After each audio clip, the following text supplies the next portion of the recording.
Today on Reflect and Design, we sit down with a man who has just not redefined the way we look at spaces, but also business. He's an entrepreneur, an interior designer, and a visionary. He moves effortlessly between creativity and commerce. From designing some of the most striking places in the country to leading multiple ventures that merge technology, aesthetics, and strategy. He's a walking, talking masterclass in how consistency and curiosity can build empires. He represents discipline, reinvention, and the courage to turn imagination into execution. This conversation is just not going to be about design. Let's dive in deep with Mr. Ajinkya Dhumal from Infinity Designs. Welcome to Reflect and Design, sir. Thank you, James. Sir, we've known you over the years with 2 decades of experience. You've built businesses, you've led teams, stayed relevant. Just let us know how it all started. Take us through your journey right from the start. Okay, so I'm being in this field since last 23 years, and basically I started from a very humble beginning. I could say I'm from a Maharashtrian family where my dad used to work, my uncle used to do farming. So we are from a very humble background. We don't have any idea about this interior designing and architecture or civil engineering. But I did my civil engineering from COEP, and I did my interior designing from Jagannath Rati. So the idea was I wanted to do a civil engineering primarily, and I did my part-time diploma course from Jagannath Rati, which is affiliated with Ferguson College. So the whole idea was I want to start do something in civil engineering. But somehow I started having more passion, more liking towards designing, and I shifted my whole focus only since I passed out from my engineering and diploma in interior designing. First I started because it was never a business, so I started doing my painting contracting in between 1997 till probably 2001. And 1999, I started working with architect Rahul Mutha, designer concept in Pune. And I worked there for three and a half years. I understood the whole business, what is interior designing, because we are coming from such places where we don't know, because I used to stay far away from the city, so I was not knowing who is going to the customer, how to network with the people, how to connect with the customer or a client, who can be my prospective lead, who can give work to us, and what to show to client, what to speak to client. And from A to Z of entire interior designing, I understood and grasped in that three and a half years of my practice with Rahul sir. And in early 2002, around 7 July 2002, I started my company called Infinity. So the whole idea was to create something very disruptive, create something which is one of kind, should be something which people can, observe, they will love, and they will come to us. So more like an experimental designing, more like an experiential designing, more of now these all terms came like user experience and user awareness. And also we started converting. I was first, at least 4 or 5 years, I was only used to work with Goel Ganga. So my job is to create all the lobbies and the show flats. So from the sample flat, we converted this terminology in our terms is a show flat. Show flat is something what customer can do in that flat in the best possible way to save the space, adopt the entire family of 3 BHK, how that the whole family of 6 people, 7 people will stay. I'm talking about early 2002, the requirement of the people was very less compared to what it was. So this is what we started, and that was a big hit for us. So between 2002 till 2009, 2012, we were doing majorly all the real estate developers in and around Pune. We did a lot of work with Goel Ganga, we did a lot of work with Kumar, we did a lot of work with all the big names of Pune, the big fives of Pune. And we did work with Venkatesh, Ankush Asbe sir. Then we did work with lot of developers, and with that whole passion, we started working for then their corporate offices, then their residences, and then we expanded because we need to create a team. I created a team, we created the office, we created the back end team, we created the front end team, we created the execution team. So we have our office is very professionally managed. Now me and my wife Sanam, we are working together. So we are only involved mainly into the creativity, mainly into understanding the client, what they need, what they want, and giving them what exactly they wanted from us, not what we wanted for them. We do it like more like in a very evolved way of working with client, understanding their need. If their one need is probably we don't like or Sanam don't like, so we do discuss with them the why this is the need. We understand the depth of that need. Sometimes most of the clients, they don't understand what they need after 3 years. Somebody is going to grow old in the house. Some new people can come in the house. So if we are doing some house for somebody, if their son is 18, 19, they cannot change the house after every 3 years, 4 years if they want to get the son or the daughter want to get married. So how that whole house need to function and evolve and grow around the requirement of the people, that is what our main core is still today, and it will remain till the next. We pass on the baton to the next generation. So that's what we are doing.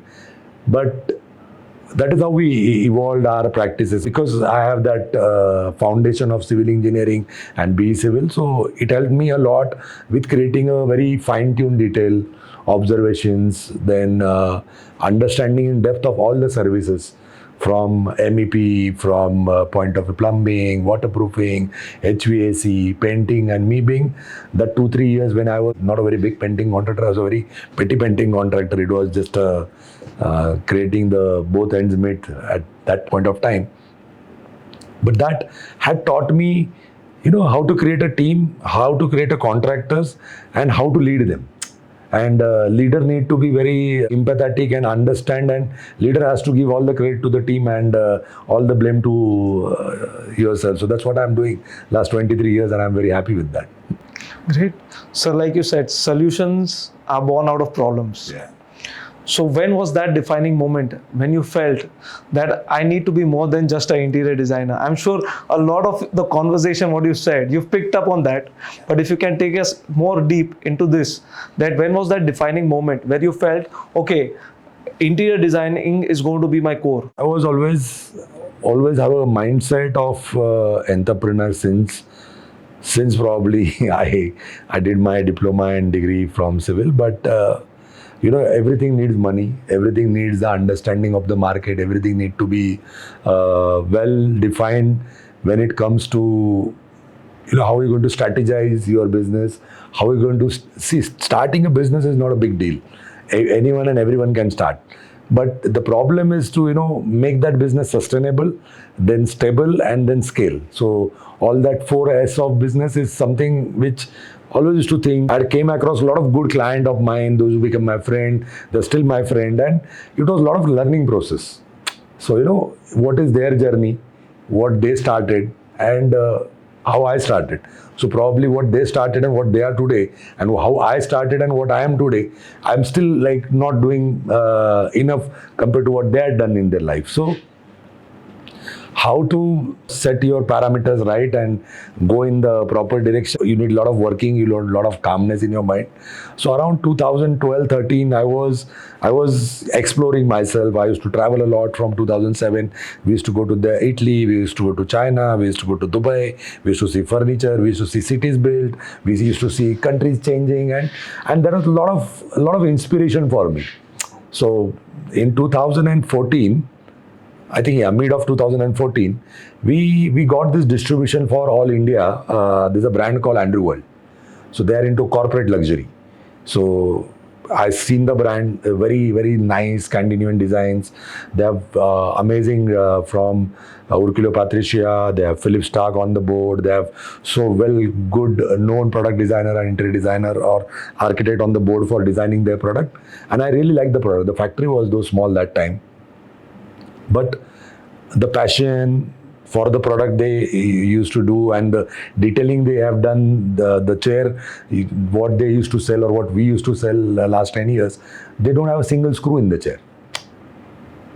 There are few models, it is only on a wood joinery. So it was amazing. It was used to always, fascinate me to do something in that particular thing. And we got the distribution for all India. We started our showroom in Pune that time. We started one showroom in Mumbai. We given one franchise in Hyderabad, and we scale up the business. So my idea was how to scale the business. So probably we are sitting in a very small city, not even a metro city. We are sitting in a Pune, and Pune has a different air, different water, and different kind of charisma with different mentality altogether.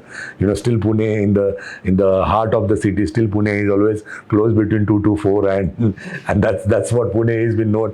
In a bad way, it is known for. But yeah, this is what Pune is known for. But that time, it has like really given me a good platform for myself to explore, to meet new vendors in Pune, or in India, what they are doing, how they are selling the chair, what they used to do. And when I understand, my way of doing any business is very simple. The first thing, what I look at the business is the founder.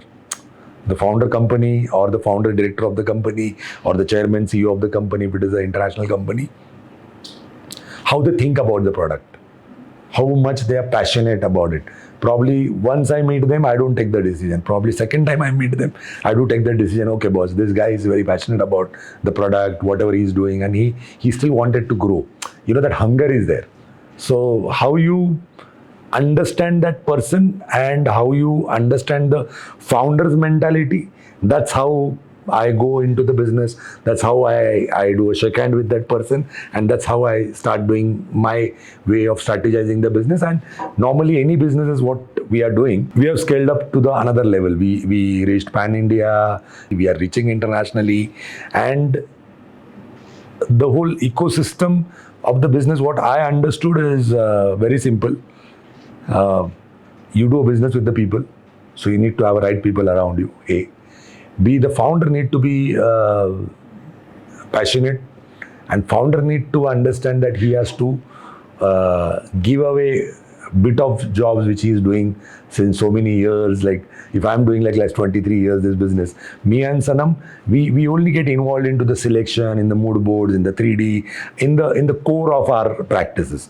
We do go on sites, but at the same time, because every idea of ours has to be disruptive. So what we do is, we have a site supervisors on every project, and every project site supervisor do post everything what is happening on the project from morning 10:30 till evening 6:30. He puts the photos, he puts the standard report format, and he writes everything there. So the client is also part of that group. So what happens in such cases, when the client is a part of that group, everything need to be very transparent. Everything need to be very clean. That's what we believe, and we are enjoying this. And that's how I can still say that Infinity is one of the architectural interior designing firm where we hand over the project in the most fastest speed and the best of the quality in the industry as on date today.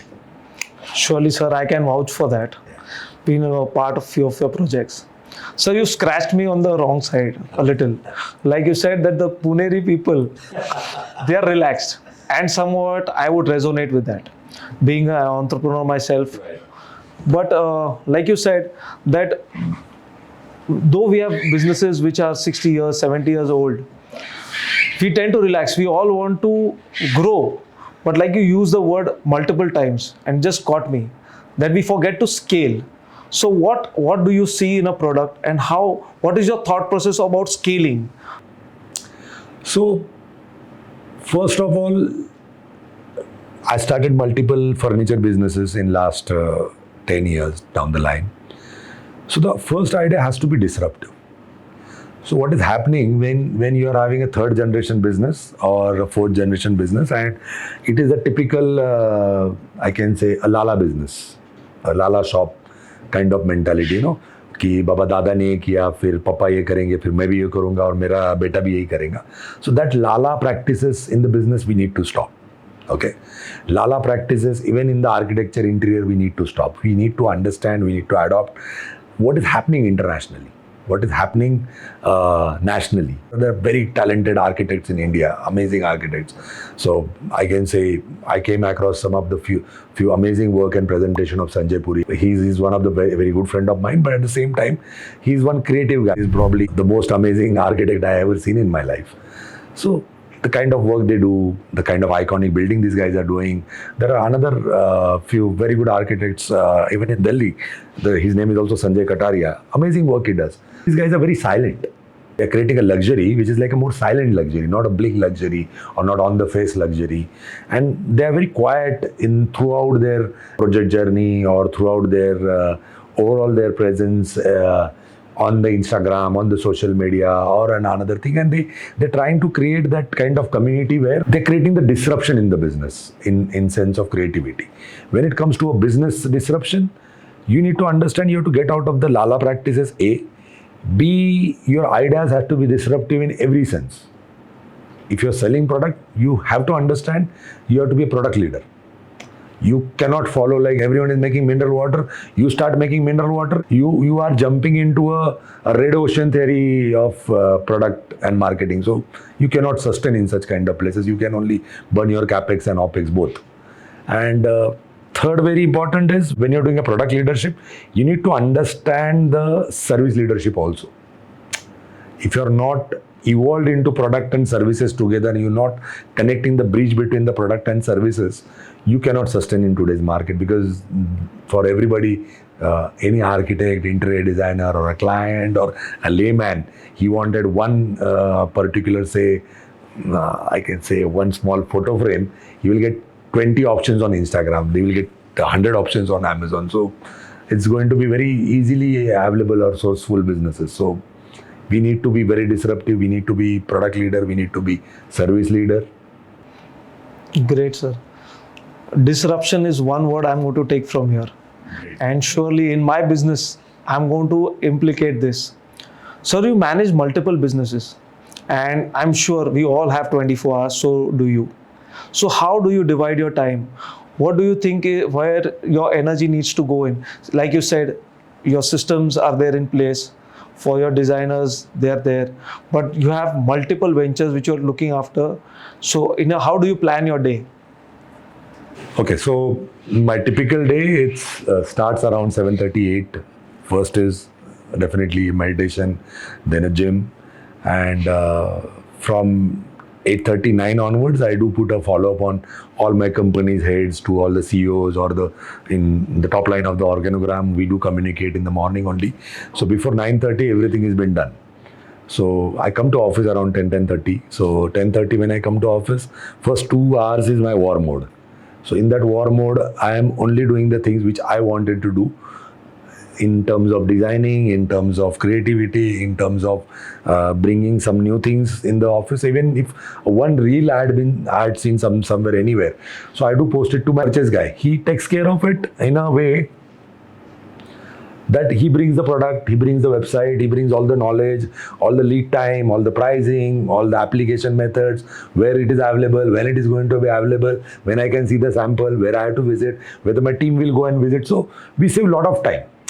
Where if I decide to do everything on my own, I cannot reach to such places. So even I want to see from your store something, I do call my purchase guy. He brings all the sample, big sample.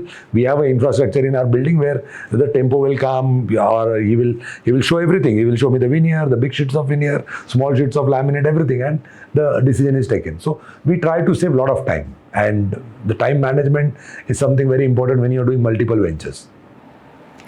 True, so there is a lot of philosophy, management, and I'm sure a lot of energy which you are putting in, which the outside world really doesn't know. And like sir said, this is nothing as a fluke. Everything is being well sought out, well researched. He has a lot of theories to put in.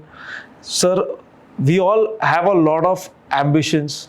We all visit a lot of exhibitions and all these, but we do not have that risk-taking capacity. How did you build that risk-taking capacity? Because to get a product today demands a lot of money, and the young generation, they want to explore a lot of products, they want to do a lot of. So how do you tell them that where to take the risk and where not? Okay, so risk-taking there is two things. One is risk-taking capacity and one is risk-taking ability. So I think the all young generation need to develop the risk-taking ability. Capacity is a very different context to that whole world. But I think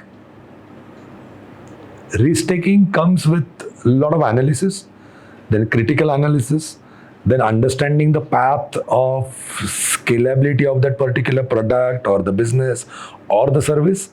And you need to understand who is going to be your target audience. End of the day, you need to understand who is your target audience. The whole problem starts, you don't know your target audience. So you cannot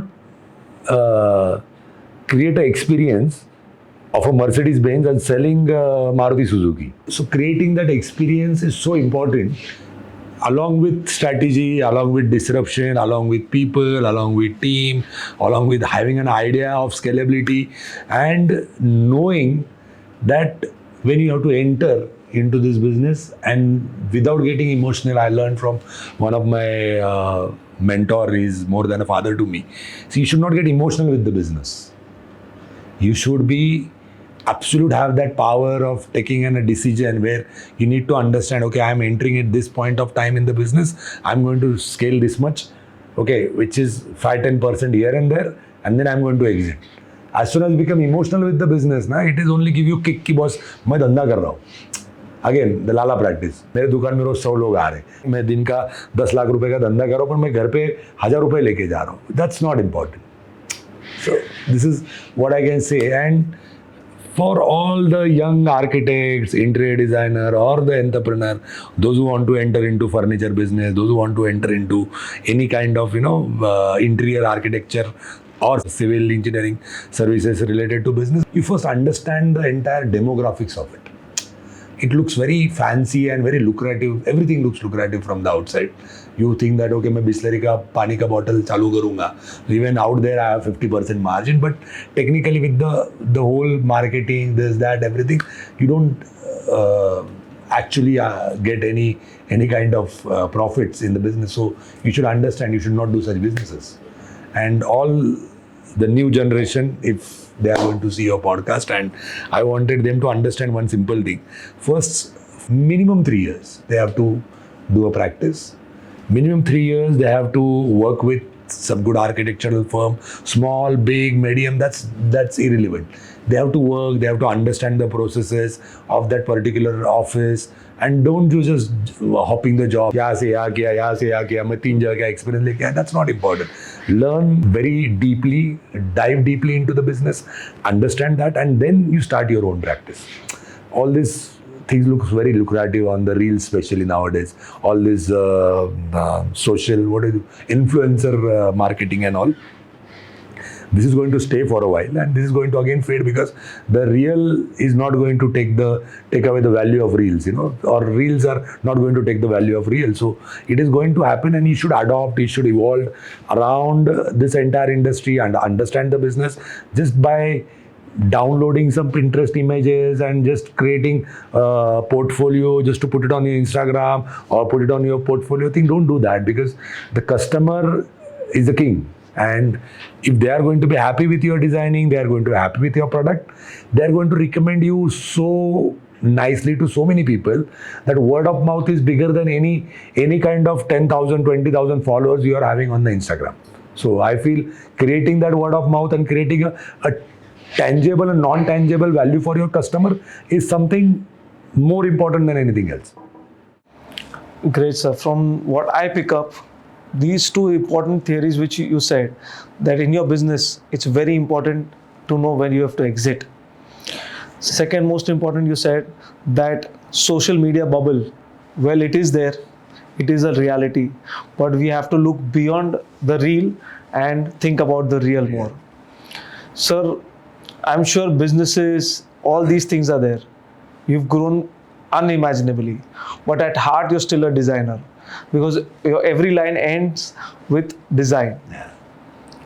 Sir, tell us your approach, because you've got multiple customer bases, be it celebrities, be it cricketers, be it politicians, be it business tycoons.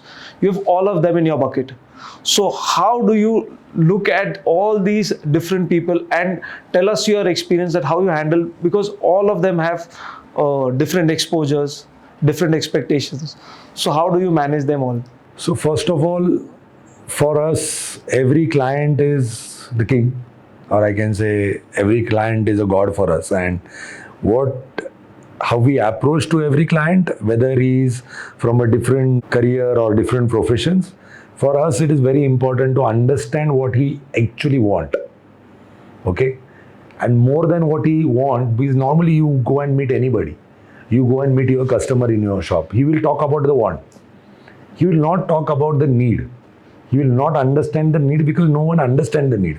So we try to bridge the gap between in Infinity, me, Sanam.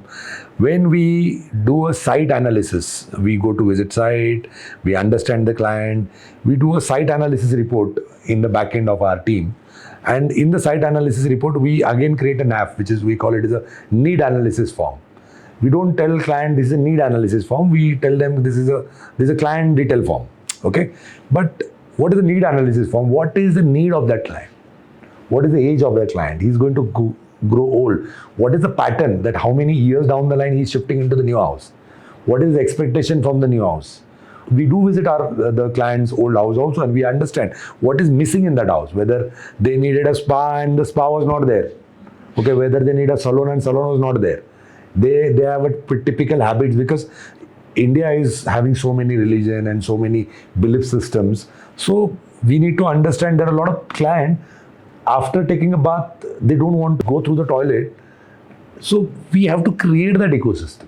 And because India is India. So we are having all these maids and house help is available at a very good rate and very good price. And so again, to creating a security, creating the system where without a stress, without taking any stress, the person should enjoy the house.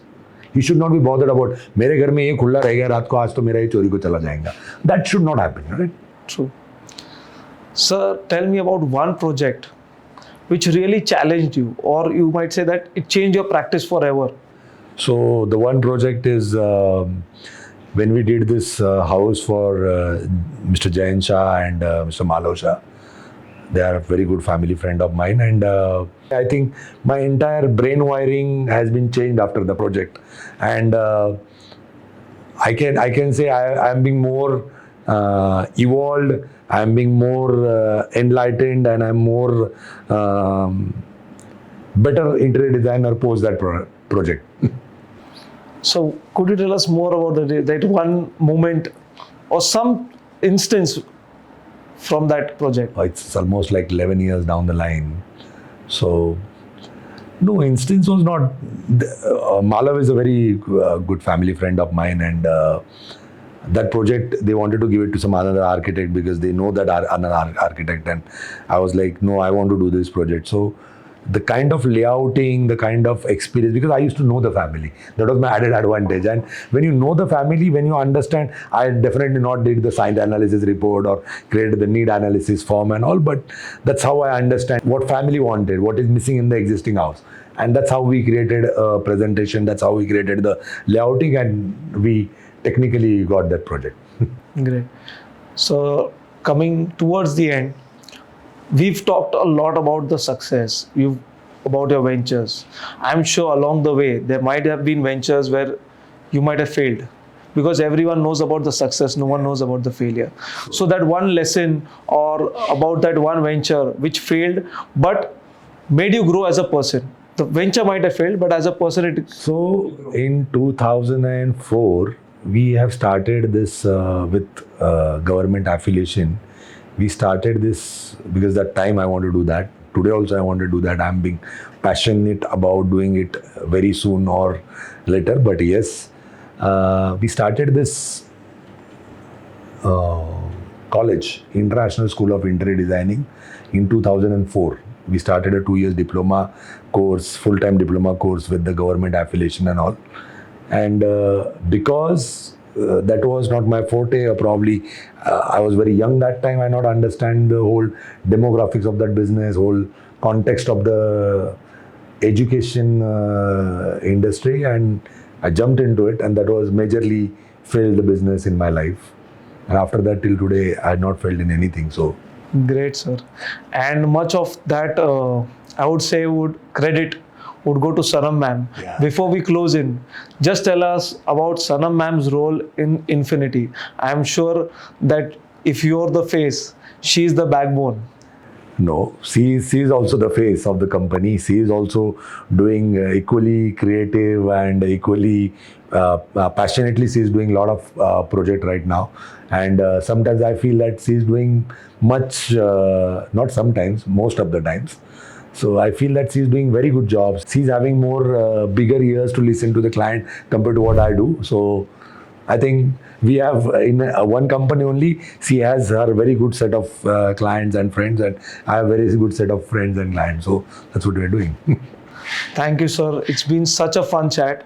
And surely next time when we come in, we are going to have Sanam ma'am also with us. Yes. And we would like to explore more about Infinity.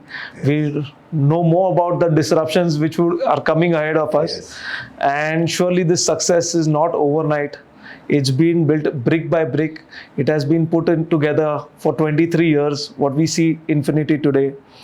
Thank you so much for sharing so many of your stories. I'm sure it's going to help all of us listening that what Infinity today is has been built around with a lot of thought process, and I'm sure you're going to leave behind a legacy. Until next time, all of us will keep reflecting on your talks and keep designing our own versions of success. Yes. Thank you, sir. Thank you, Jinesh. Thank you.